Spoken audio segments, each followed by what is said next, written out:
Hi అందరికీ. Summer holidays అని మేము మా అమ్మ వాళ్ళ ఇంటికి వచ్చినాం. నేను పొద్దున ఇడ్లీ పెట్టిన, ఒక 2 ఇడ్లీలు దానికి పెడితే ఒక ఇడ్లీ తిన్నది, ఇంకో ఇడ్లీ ఉంచుకుంటున్నది.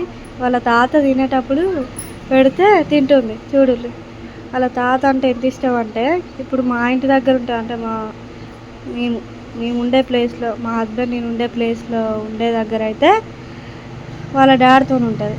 ఇక్కడ మా ఇంటికి వస్తే, మా అమ్మ వాళ్ళ ఇంటికి వస్తే వాళ్ళ తాతతో ఉంటుంది. వాళ్ళ తాత ఎటు పోతే అటే, వాళ్ళ తాత ఆమె తర్వాత నేను ఏమన్నా ఆకలి అయితే నా దగ్గరికి వస్తుంది. నేను పెడితే తినలే ఇవ్వాలి ఇడ్లీ, కానీ వాళ్ళ తాత పెడితే తిన్నది. బుదిరెక్కించుకుంటా అట్లీస్ట్ ఒక ఇడ్లీ కంప్లీట్ చేసిండు. ఇక మినిమం ఆమె మినిమం కాదు, మ్యాక్సిమం 2 ఇడ్లీలు తింటుంది, మినిమం ఒక ఇడ్లీ తింటుంది. అట్లా చూడురి ఎంత బుదిరెక్కించుకుంటే తినిపిస్తుండో పాపం. మా డాడీ అప్పటికే తినేసరికి ఆల్మోస్ట్ 9:30 అయింది. ఆయన కూడా ఆమె తిన్నాకనే తిన్నాడు. వాళ్ళ తాత అంటే వాళ్ళ తాతే.